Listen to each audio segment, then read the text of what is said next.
नमस्कार मैत्रिणींनो, मी आज तुम्हाला काही टिप्स सांगणार आहे ज्वारी, गहू, बाजरी याच्या. या कडधान्याच्या टिप्स सांगणार आहे, तर बघा तुम्हाला उपयोगी पडतील. नक्की पूर्ण बघा. गॅसपेक्षा चुलीवर भाकरीला खूप छान चव येते.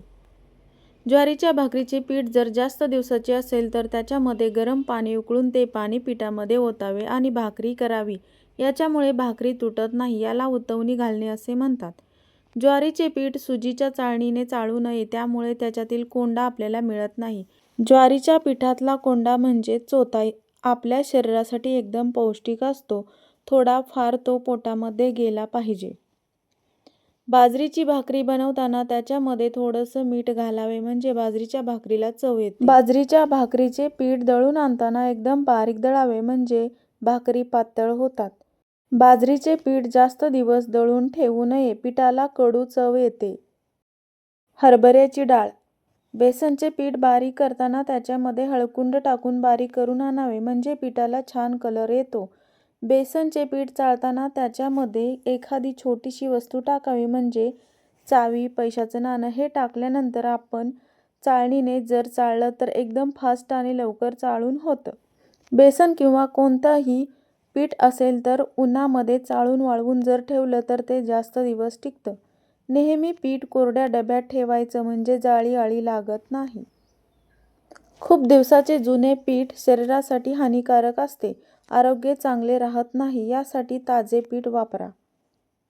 पिठाच्या डब्यात लवंग किंवा तमालपत्र ठेवा. कोणतेही पीठ नेहमी चाळणीने चाळून मग त्याचा वापर करा.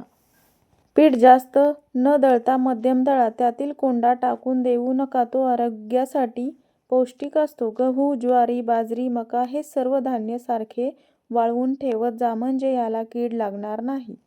कीड लागते म्हणून कोणतीही पावडर वापरू नये. कधी कधी त्याचा धोका असू शकतो. आरोग्यासाठी हानिकारक असू शकतं, म्हणून नेहमी कीड लागू नये म्हणून याची आपण काळजी घ्यावी.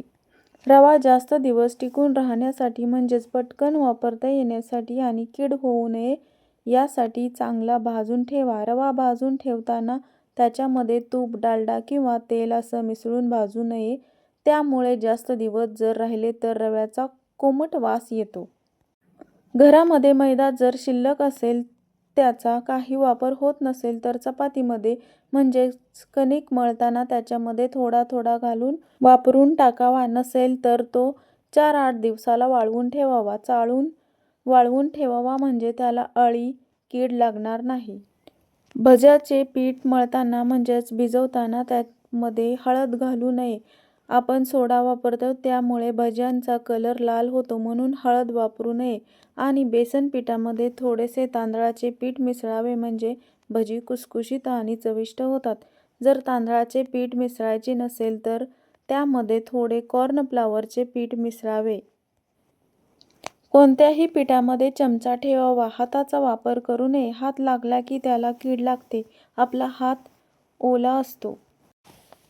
तांदूळ स्वच्छ धुवून ते पूर्ण कोरडे करून त्याचे पीठ बनवून ठेवावे. कोणत्याही पदार्थाला लागले तर पटकन वापरता येते. पीठ नेहमी हवाबंद डब्यात ठेवा. जास्त दिवस जर पीठ वापरता येत नसेल तर ते फ्रीजमध्ये ठेवा. मैदा फ्रीजमध्ये ठेवला तर जास्त दिवस टिकतो. तर मैत्रिणींनो, माझे टिप्स कशी वाटली? माझे घरगुती टिप्स आहेत हे. तर मी स्वतः ह्या टिप्स फॉलो करते. तर तुम्हाला आवडले असेल तर नक्की लाईक करा, शेअर करा, सबस्क्राईब करा आणि तुमच्याकडे कोणती टिप्स असेल तेही नक्की मला सांगा. मलाही आयडिया मिळतील. चला आता भेटूया पुढच्या व्हिडिओमध्ये. तोपर्यंत bye bye. Thanks for watching and धन्यवाद.